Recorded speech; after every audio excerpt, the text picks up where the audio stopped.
ನಾನು ಒಂದು ಕಡೆ ಕೇಂದ್ರದಲ್ಲಿ ಮಂತ್ರಿ ಆಗಿರೋದು ಒಂದು ಭಾಗ.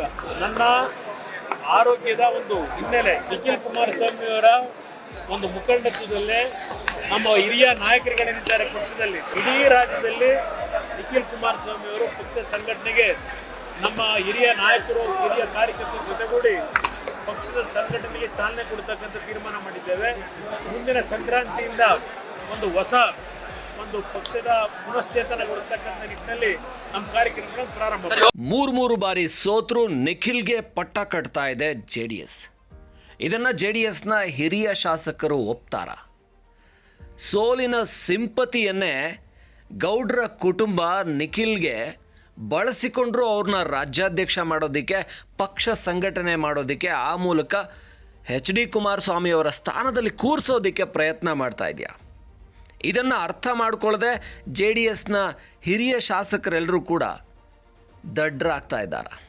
ಇಲ್ಲ, ಅವರು BJP ರೀತಿ, BJPಯ ಯತ್ನಾಳ್ ಹೇಗೆ ವಿಜಯೇಂದ್ರ ಮೇಲೆ ರೆಬೆಲ್ ಆಗಿದ್ದಾರೋ, ಯುವಕನನ್ನು ನಮಗಿಂತ ತುಂಬ ಕಿರಿಯನನ್ನು ರಾಜ್ಯಾಧ್ಯಕ್ಷ ಮಾಡಿದ್ದಾರೆ ಅಂತ, ಅದೇ ರೀತಿ GT ದೇವೇಗೌಡರ ರೀತಿ ಉಳಿದವರು ಕೂಡ ರೆಬೆಲ್ ಆಗಿ ನಿಖಿಲ್ ಕುಮಾರಸ್ವಾಮಿ JDSಲ್ಲಿ ಮುಂಚೂಣಿಗೆ ಬರೋದನ್ನು ತಡೀತಾರೆ. ಈ ಚರ್ಚೆ ಶುರುವಾಗಿದೆ. ಇದು JDSನ ಅಳಿವು ಉಳಿವಿನ ಪ್ರಶ್ನೆ. ಇವತ್ತು ಚನ್ನಪಟ್ಟಣದಲ್ಲಿ HD ಕುಮಾರಸ್ವಾಮಿ ಆಡಿರುವಂಥ ಮಾತು, JDSಗೆ ಸೋತರೂ ಕೂಡ ನಿಖಿಲ್ ಕುಮಾರಸ್ವಾಮಿನೇ ಮುಂದಿನ ಅದರ ಮೇಟಿ ಚುಕ್ಕಾಣಿ ಹಿಡಿಯುವಂಥವ್ರು ಅನ್ನೋ ಅರ್ಥದಲ್ಲಿ ಆಡಿರುವಂಥ ಮಾತು. JDS ಇದನ್ನು ಹೇಗೆ ಸ್ವೀಕರಿಸುತ್ತೆ ಅನ್ನುವಂಥ ಕುತೂಹಲ ಇದೆ. ಯಾಕಂದರೆ ನಿಖಿಲ್ ಕುಮಾರಸ್ವಾಮಿ JDSಗೆ 3 ಬಾರಿ ಸೋತರೂ ಕೂಡ ಅವರನ್ನೇ ಇಲ್ಲಿ ನಾಯಕರನ್ನಾಗಿ ಮಾಡಬೇಕಾ? ಅವರ ಮುಖಾಂತರನೇ JDS ಸಂಘಟನೆ ಮಾಡಬೇಕಾ? JDSನಲ್ಲಿ ಬೇರೆ ನಾಯಕರೇ ಇಲ್ವಾ? ಯಾಕೆ JDS ನಾಯಕರನ್ನು ಬೆಳೆಸುವಲ್ಲಿ ಹಿಂದೆ ಬಿದ್ದಿದೆ? ಇದು JDSನವರೇ ಕೇಳ್ಕೊಳ್ಬೇಕಾದಂಥ ಪ್ರಶ್ನೆ. ಈಗ JDS ಶಾಸಕರು ತಮ್ಮ ಪಕ್ಷವನ್ನು ಬಿಟ್ಟು ಬೇರೆ ಪಕ್ಷಕ್ಕೆ ಬರ್ತಾರೆ ಅಂದರೆ ಅದಕ್ಕಿರುವಂಥ ಕಾರಣ ಕೂಡ ಇದೇನೇ ಅನಿಸುತ್ತೆ. ಒಂದು ಲೆವೆಲ್ಗೆ JDS ನಾಯಕರನ್ನು ಬೆಳೆಸುತ್ತೆ, ಆಮೇಲೆ ಅವ್ರನ್ನ ಬೆಳೆಸೋದಕ್ಕೆ ಹೋಗೋದಿಲ್ಲ, ಅವ್ರನ್ನ ತಮ್ಮ ಅಡಿಯಲ್ಲಿ ಇಟ್ಕೊಳ್ಳುತ್ತೆ. ಈಗ ಹಾಸನದಲ್ಲಿ JDS ವೀಕ್ ಆಗ್ತಿರೋದು ಇದೇ ಕಾರಣಕ್ಕೆ. ಅರಸೀಕೆರೆಯಲ್ಲಿದ್ದಂಥ ಶಿವಲಿಂಗೇಗೌಡ ಕಾಂಗ್ರೆಸ್ಸಿಗೆ ಬಂದಿದ್ದು ಕೂಡ ನನಗಲ್ಲಿ ಮಂತ್ರಿ ಸ್ಥಾನ ಸಿಗೋದಿಲ್ಲ ಅನ್ನೋ ಕಾರಣಕ್ಕೆ. ಶಿವಲಿಂಗೇಗೌಡರಿಗೆ ಅರಸೀಕೆರೆಯಲ್ಲಿ 3 ಬಾರಿ ಗೆಲ್ತಾ ಇದ್ದರೂ ಕೂಡ ಅಲ್ಲಿ ಲಿಂಗಾಯತ ಮತಗಳು ಹೆಚ್ಚಿವೆ. JDS ಪರವಾದಂಥ ಒಲವಿದ್ದಿದ್ದು ಶಿವಲಿಂಗೇಗೌಡರ ಕಾರಣಕ್ಕೆ. ಆ ವ್ಯಕ್ತಿಗೋಸ್ಕರ ಮತಗಳು ಬೀಳ್ತಾ ಇತ್ತು. ತನ್ನ ಮತವನ್ನು ತಾನು ಕಾಂಗ್ರೆಸ್ಸಿಗೆ ಬಂದರೂ ಪಡ್ಕೋತೀನಿ, ಅದು BJPಗೆ ಬಂದರೂ ಪಡ್ಕೋತೀನಿ ಅನ್ನೋ ರೀತಿಯಲ್ಲೇ CP ಯೋಗೀಶ್ವರ್ ಹೇಗೆ ಚನ್ನಪಟ್ಟಣದಲ್ಲಿದ್ದರೋ ಅದೇ ರೀತಿಯಲ್ಲಿ ಶಿವಲಿಂಗೇಗೌಡರು ಇದ್ದಿದ್ದರಿಂದಾನೇ ಅವರು ಕಾಂಗ್ರೆಸ್ಸಿಗೆ ಬಂದರು, ಅಲ್ಲೂ ಗೆದ್ದರು. ಆದರೆ ಈ ರೀತಿಯ ಎಷ್ಟೋ ನಾಯಕರನ್ನು JDS ಕಳ್ಕೊಂಡೂ ಕೂಡ ಪಾಠವನ್ನು ಕಲ್ತಿಲ್ವಾ? ಮತ್ತೆ ನಿಖಿಲ್ ನಾಯಕತ್ವದಲ್ಲೇ ಸಂಕ್ರಾಂತಿಯ ನಂತರ ಪಕ್ಷ ಸಂಘಟನೆಗೆ ಹೊರಡ್ತೀವಿ ಅಂತ ಹೇಳ್ತಾ ಇದ್ದಾರೆ. ಹಾಗಾದರೆ JDS ಪಕ್ಷದಲ್ಲಿ ನಾಯಕರಿಲ್ವಾ? GT ದೇವೇಗೌಡರಿಲ್ವಾ? ಬಂಡಪ್ಪ ಕಾಶಂಪುರ್ ಇಲ್ವಾ? ಸೋತಿರ್ಬೋದು, ಬಂಡಪ್ಪ ಕಾಶಂಪುರ್ ಸೋತಿರ್ಬೋದು, ಆದರೆ ಉತ್ತರ ಕರ್ನಾಟಕ ಭಾಗದಲ್ಲಿ JDSಗೊಂದು ಶಕ್ತಿ ಆಗಬಲ್ಲರು. ಬೇರೆ ಬೇರೆ ಈಗ ಶರಣಗೌಡ ಕಂದಕೂರಿದ್ದಾರೆ, ಯಾಕೆ ಅವ್ರಿಗೆ ಕೊಡೋದಿಲ್ಲ? ನೀವು ನಿಮ್ಮ ಕುಟುಂಬದವರನ್ನೇ JDSನ ಮೇಟಿ ಮಾಡಿ ಅದರ ನಾಯಕರನ್ನು ಮಾಡಿ ಬೆಳೆಸೋವಂಥ ಕೆಲಸ ಮಾಡ್ತೀರಾ. ಇದು ನೇರವಾಗಿ JDSಯಿಂದ ಹೊರಬಂದಂಥವ್ರು ಕೇಳಿದಂಥ ಪ್ರಶ್ನೆ. ಅಲ್ಲಿರುವಂಥವ್ರು ಕೇಳೋಕ್ಕಾಗದೆ ಅಲ್ಲೇ ಒದ್ದಾಡ್ತಾ ಇದ್ದಾರೇನೋ ಅಂತ ಅನ್ನಿಸ್ತಾ ಇದೆ. ಈಗ ಮತ್ತೊಮ್ಮೆ ಚನ್ನಪಟ್ಟಣ ಸೋಲಿನ ನಂತರ ಆ ಸೋಲು ಆದರೆ ಆಗಲಿ, ಸೋಲು ಸರ್ವೇ ಸಾಮಾನ್ಯ, ಸೋಲು ಗೆಲುವು ಸಾಧಾರಣ, ಮತ್ತೆ ಪಕ್ಷ ಸಂಘಟನೆ ಮಾಡ್ತೀವಿ, ಅದು ನಿಖಿಲ್ ನಾಯಕತ್ವದಲ್ಲೇ ಅಂತ ಹೇಳುವಂಥದ್ದು JDSನ ಹೊಸ ಶಾಸಕರಿಗೇನು ಅನ್ನಿಸದೇ ಇರ್ಬೋದು, ಅಥವಾ ಈಗ ಬೆಳೀತಾ ಇರೋಂಥ ನಾಯಕರಿಗೇನು ಅನ್ನಿಸದೇ ಇರ್ಬೋದು. ಆದರೆ ಈಗಾಗಲೇ JDSಲ್ಲಿ ಒಂದಷ್ಟು ದಶಕಗಳನ್ನು ಸವಸಿರುವಂಥ ನಾಯಕರಿಗೆ ನಮಗೆ ನಾಯಕತ್ವ ಬೇಡವಾ? ಹಾಗಾದರೆ ಸಿದ್ದರಾಮಯ್ಯನವ್ರಿಗೆ ಹೇಗಾಯಿತೋ ಅಥವಾ ಶಿವಲಿಂಗೇಗೌಡರಿಗೇನಾಯಿತು, ಇದೆಲ್ಲವನ್ನು ನಾವು ಕೂಡ ಅನುಭವಿಸ್ಕೊಂಡೇ ಹೋಗಬೇಕಾ? ದೇವೇಗೌಡರ ಕುಟುಂಬ ಮಾತ್ರನೇ ಉನ್ನತ ಸ್ಥಾನಗಳನ್ನು ಪಡ್ಕೋತಾ ಹೋಗಬೇಕಾ? ನಾವು ಯಾವತ್ತೂ ಹೀಗೆ ಶಾಸಕರಾಗಿ ಅಪರೂಪದಲ್ಲೇನೋ ಯಾವುದೋ ಒಂದು ಖಾತೆ ಸಿಕ್ಕಿದರೆ, ಅದು ಸಚಿವರಾಗೋದಕ್ಕೆ ಅವಕಾಶ ಸಿಕ್ಕಿದರೆ, ಅದು JDS ಯಾರ ಜೊತೆಗಾದರೂ ಕೂಡ ಕೊಯ್ಲಿಷನ್ ಮಾಡಿಕೊಂಡು ಆ ಸರ್ಕಾರದಲ್ಲಿ ಸ್ಥಾನ ಸಿಕ್ಕಿದರೆ ಮಾತ್ರ ಸಚಿವರಾಗಬೇಕು. ಈಗ ಇದಕ್ಕೆ ಉದಾಹರಣೆ ರೀತಿಯಲ್ಲಿ ಸಕಲೇಶ್ಪುರದ ಮಾಜಿ ಶಾಸಕ ಎಚ್ ಕೆ ಕುಮಾರಸ್ವಾಮಿ ಇದ್ದಾರೆ. ಅದೇ ಸಕಲೇಶ್ಪುರದಲ್ಲಿ ಈಗ JDS ಸೋತಿದೆ. ಯಾಕಂದರೆ ಅಲ್ಲಿ ಶಾಸಕರಾಗಿದ್ದ ಎಚ್ ಕೆ ಕುಮಾರಸ್ವಾಮಿಗೆ ಹೆಚ್ಚಿನ ಅಧಿಕಾರ ಏನೂ ಸಿಗಲಿಲ್ಲ, ಅಲ್ಲಿ ಮಂತ್ರಿ ಆಗೋ ಭಾಗ್ಯನೇ ಸಿಗಲಿಲ್ಲ. 3 ಬಾರಿ ಶಾಸಕರಾದರು. ಅವರು 6 ಬಾರಿ ಶಾಸಕರಾಗಿದ್ದವರು, ಅದರಲ್ಲಿ 3 ಬಾರಿ ಕಾಂಗ್ರೆಸ್ಸಿಂದ ಶಾಸಕರಾಗಿದ್ದವರು, 3 ಬಾರಿ JDS ಇಂದ ಹಿರಿಯ ಶಾಸಕರು. ಅವರಿಗೆ JDSನ ರಾಜ್ಯಾಧ್ಯಕ್ಷ ಸ್ಥಾನ ಏನೋ ಕೊಟ್ಟರು, ಅವರು ಏನು ಹಿಂದುಳಿದ ವರ್ಗಕ್ಕೆ ಸೇರ್ತಾರೆ ಅಂತ. ಆದರೆ ರಾಜ್ಯಾಧ್ಯಕ್ಷ ಸ್ಥಾನ ಕೊಟ್ಟರೂ ಕೂಡ JDS ಅಲ್ಲಿ ಅವ್ರ ಕೈಯಲ್ಲಿ ಅಧಿಕಾರ ಏನಿರುತ್ತೆ, ರಬ್ಬರ್ ಸ್ಟ್ಯಾಂಪ್ ಥರ ಇರ್ತಾರೆ. ಗೌಡ್ರ ಕುಟುಂಬದವ್ರ ಮಾತಿನಂತೆ ಅವ್ರು ನಡ್ಕೋಬೇಕಷ್ಟೆ. ಯಾವುದೇ ಸಭೆ ಸಮಾರಂಭಗಳಲ್ಲಿ ಅಧ್ಯಕ್ಷರಾಗಿದ್ದರೂ ಅವರು ಮಹತ್ವ ಇರುವಂಥದ್ದು ದೇವೇಗೌಡರು ಬಂದಾಗ ದೇವೇಗೌಡರು, ಕುಮಾರಸ್ವಾಮಿ ಅವರು, ನಿಖಿಲ್ ಕುಮಾರಸ್ವಾಮಿ, ಪ್ರಜ್ವಲ್ ರೇವಣ್ಣ, ಭವಾನಿ ರೇವಣ್ಣ, ಸೂರಜ್ ರೇವಣ್ಣ, ಇವ್ರಿಗೆ ಮಹತ್ವ ಸಿಗುತ್ತೆ ಹೊರತು ಇವರು ಆದ ನಂತರ ಅಲ್ಲಿಯ ಏನು ಅಧ್ಯಕ್ಷರು ಅನ್ನುವಂಥವ್ರಿಗೆ ಮಹತ್ವ ಸಿಗುತ್ತೆ. ಇದನ್ನು ನೋಡಿನೇ, ಇದನ್ನು ಗಮನಿಸಿಯೇ ಎಲ್ಲರೂ ಕೂಡ ದೇವೇಗೌಡರ ಪಕ್ಷದಲ್ಲಿ ಅವ್ರ ಕುಟುಂಬ ಮಾತ್ರ ಬೆಳೆಯುತ್ತೆ ಹೊರತು ಬೇರೆ ನಾಯಕರು ಬೆಳೆಯೋದಕ್ಕೆ ಸಾಧ್ಯ ಇಲ್ಲ ಅಂತ ಹೊರಗೆ ಬಂದಿರುವಂಥದ್ದು. ಈಗ JDS ಮತ್ತೊಂದು ಬಾರಿ ಅದೇ ತಪ್ಪನ್ನು ಮಾಡ್ತಾ ಇದೆಯಾ.